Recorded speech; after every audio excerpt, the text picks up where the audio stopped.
Hey everybody, so today we're going to take some inspiration from one of the greatest jazz musicians of all time, Chick Corea, the great Chick Corea. And the topic of discussion today is going to be about memorization versus knowing. And I think this is a really relevant topic because all of us, if we want to be good at this language, we have to know things, right? It's not commonly accepted at a certain level of playing jazz to go on stage with music. And knowing standards, knowing songs, and really having them be a part of us, hugely beneficial. We get just as much from knowing these standards up here and under here as we do from working on improvisation. In fact, it's such an important reference point that we have to know a bunch of these songs. It's just the tradition of jazz. I get a lot of questions from students about how do you know the amount of standards that you need to know to go out there and go to jam sessions and have that ability to have a bunch of stuff up here. And Chick Corea did this video where he talks about the difference between memorization and knowing something. So what I want to do is watch some clips from this video together and sort of interject with some of my experiences from what this master musician was talking about. And I'll link the full video below in the description so that you can go and watch the unedited version. I just kind of plucked out some of the stuff that I found the most impactful, but you should definitely watch the whole uninterrupted Chick Corea version of it because it is just fantastic and there's a little more context in there. All right, let's dive into it. Very common wording to say when you're learning a piece of music to memorize it, reading the music, and now you want to memorize it. Let's look at those two terms real quickly and simply. So reading is a guide. You could be reading words, now memorization is a tricky thing to talk about. Let's talk about memorization. When you use your memory, you're kind of, to me, using your memory is similar to having a cheat sheet. In other words, if I'm looking at this hard sheet and I'm reading this, now if I'm going to memorize it, and if I'm really using my memory, then I've got a mental picture of this, or of some way, and I've got a memory of it. Memory means something you did already. Now, this is a super, super important point. When you are relying on your memory, what you are doing is you're trying to basically pull up information that's stored somewhere on your hard drive, right? So it's something that you learned at some point or a sheet that you looked at. And like he said, you're basically trying to pull up a mental picture of that. That, to me, is kind of tricky. He's going to talk about in some of these next clips, like, you know how to walk. But have you ever been like having a conversation with somebody and you go, oh, I know something about this. I memorized a fact about this thing that we're talking about, but oh geez, I can't remember it. What you're actually having trouble doing is you're having trouble like accessing that file on your hard drive because it's just buried. It's like 5 folders deep in your hard drive and you don't know what that fact was trying to teach you. You've just memorized it. You know your name. You don't have to access your hard drive. When somebody says, what's your name? You know. And this touches on just like a whole bunch of things that he's going to talk about. But I want to point that out first. Like memorization is starting with something and then trying to copy that file. So like, let's use a lead sheet as example. You're copying that file onto your hard drive instead of going into the code of your operating system and manipulating it so that it's actually a part of your operating system. Now, obviously, we're going to talk more about this as he continues to make points, but I think that's one of the biggest things that you need to understand in the difference between memorization and knowing. Let's keep going. Rather than memory, let's use another concept for internalizing, which is knowing. Just knowing. You know, when you know something, you don't have to memorize it because you know it. You know your name, right? You know where you live, I'm assuming, and you know your phone number, and you know a lot of things. They're not really memorized. You just know them. Well, how do you get to know something? How do you get to know how to walk, or how to swim, or how to do anything really, without thinking? See, memory is thinking. That's another way to think about it. Memory is thinking. You have to think about it. Now, thinking is a machine. It takes some energy to do that. You're thinking. So if you're at the piano or whatever instrument playing, and you're playing by memory, which literally means you're thinking about reading from your mind, then you're using some superfluous energy that you don't really need. You don't need that, right? What you need to do is you need to know the piece. So here's where he goes into the part about, the difference between knowing and memorizing.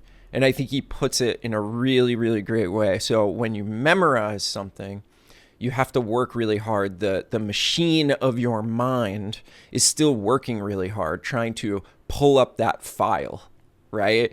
The computer is working really hard to go, wait, what was next? What was next? What was next?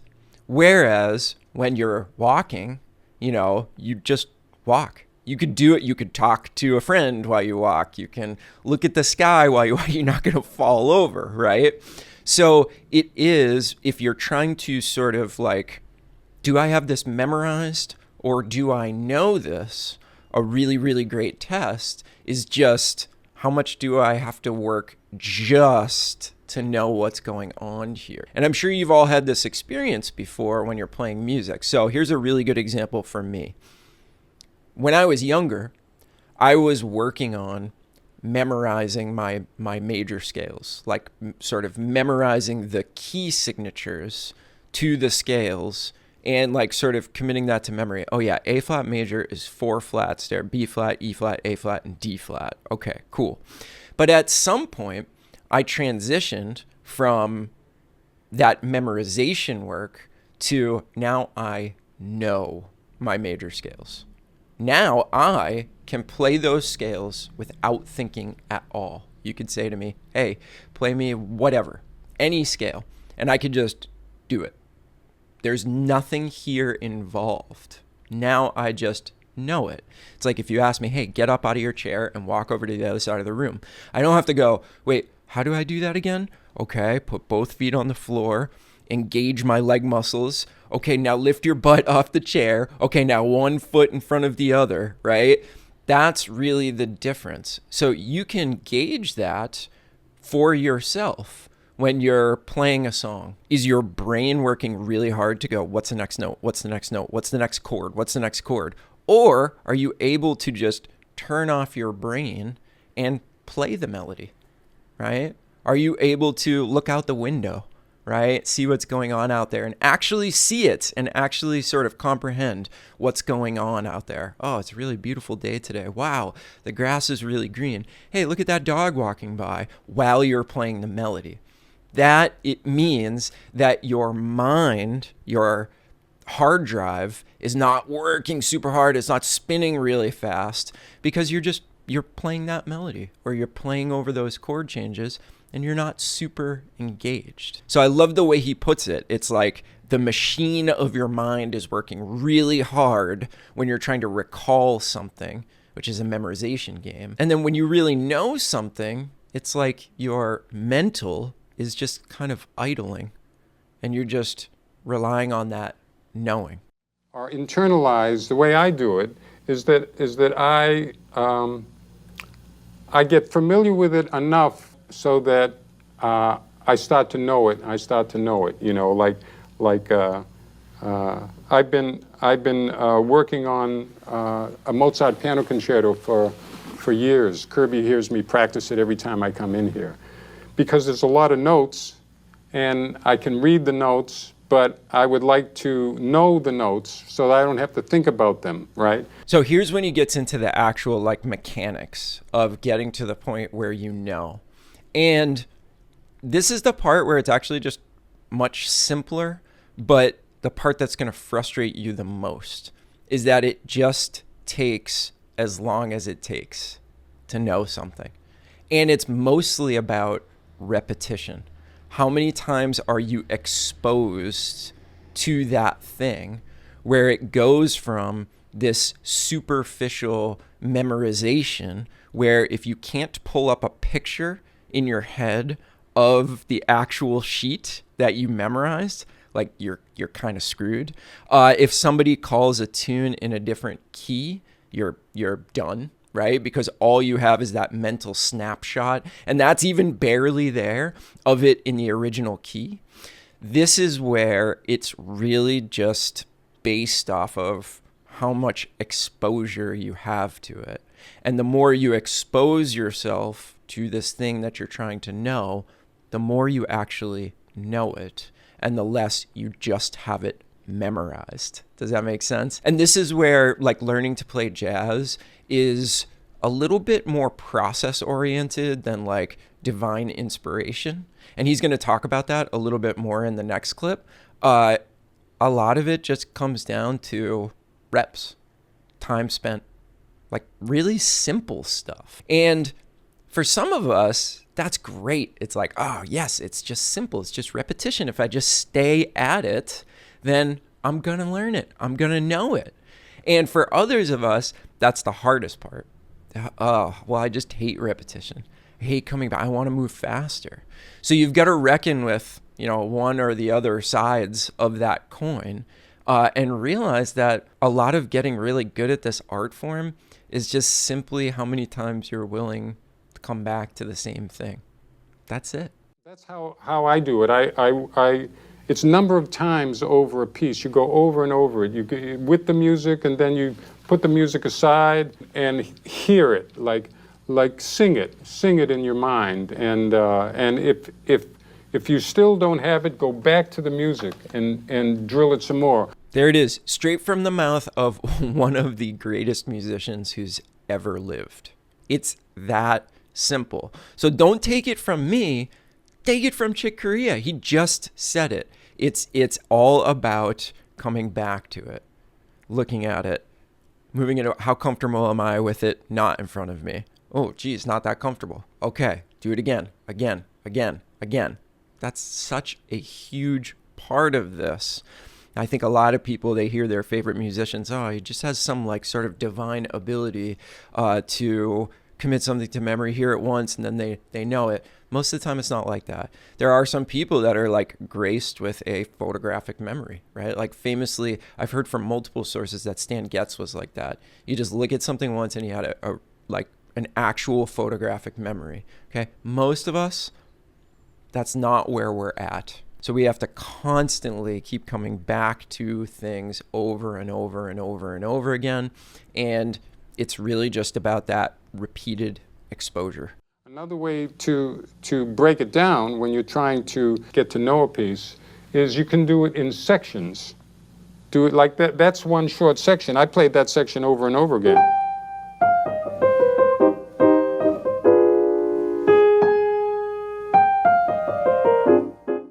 So you go it over and over and over it until it's really yours, and perform it and play it. And I don't know another way around that. It's a number of times over, and it's drilling, and you get so that you're not memorizing it. You're not like referring to the music or referring to a memory of it. Now you know it, and now you don't have to think when you play. You can just play. And there it is, again, just like in plain English. You're not referring to that file on your hard drive. You just know it. So somebody says, hey, play the melody to blah, blah, blah. Like, you don't even have to think. You could just go. You could just go and play it. That's a really, really good test of, do I have this memorized or do I know this? In fact, you could test that. Give a friend or somebody, a list of tunes that you think you know, and have them just randomly pick things off the list. And the idea is that when they say the name of a tune, there's like no delay. You just play it, right? And that's how you can test yourself to see if you know something. Here's another really good test that I learned from one of my teachers. This refers back to scales. He used to say that if he could read the paper while he was playing his scales and actually absorb what he was reading, he really knew his scales. And I thought that was just such a great idea. So the takeaway from this is just that you should strive to know things, not just have it memorized, because I can tell you from personal experience, once you get to a certain number of tunes that you can play without visual reference, it will become very evident to you which ones you've memorized and which ones you know. Because your filing cabinet starts to get really full if you're trying to save a snapshot, and it gets really, really dicey. And then you have to, oh, geez, I don't actually know this tune. I thought I knew it, but I memorized it at some point. Now it's gone. I can't pull up that file anymore. So you may have to slow down your process, right? If you want to learn 2 tunes a week, you might realize, well, there's really no point to this, because if I learn 2, I forget 1. Well, that's a really good sign that maybe you should limit it to 1 and put twice as much time in on that process of knowing that tune. So thanks to Chick Corea for all that amazing advice. I always find it very encouraging, because it's easy to think that Chick Corea is just, has a photographic memory, hears something once and he's able to play it. But actually hearing the man himself say, oh, it really just comes down to repetition and getting more familiar with it, breaking it down into chunks, like all the things that we think are mere mortal things to do. Well, he was doing them too. And probably most of your favorite musicians, they were also doing that. And to me, that's just really, really encouraging. It makes me want to put my head down and do the work. And it makes me realize there's just kind of like no way around that. So hopefully I added a little bit to this, made you think about some things, and let me know if you have any questions in the comments below. Let me know if you want to see more videos like this. I watch these master classes and lessons and interviews from the masters all the time, and they always make me think. They always give me new perspectives on things. So if you want to see more videos where I'm kind of like reacting to some of my favorite lessons and interviews and ideas from the masters, let me know. If you want to work together, you'll also find a link in the description to our free jazz education group, Jazz School. Myself and Chris Claxton are over there trying to make a difference in the lives of jazz students out there. So if you want to join us, it's totally free. We have live Zoom calls. We have some materials over there, some things to think about, and we would love to have you in that community. All right, we'll talk to you all soon. Have a good one. Bye, everybody.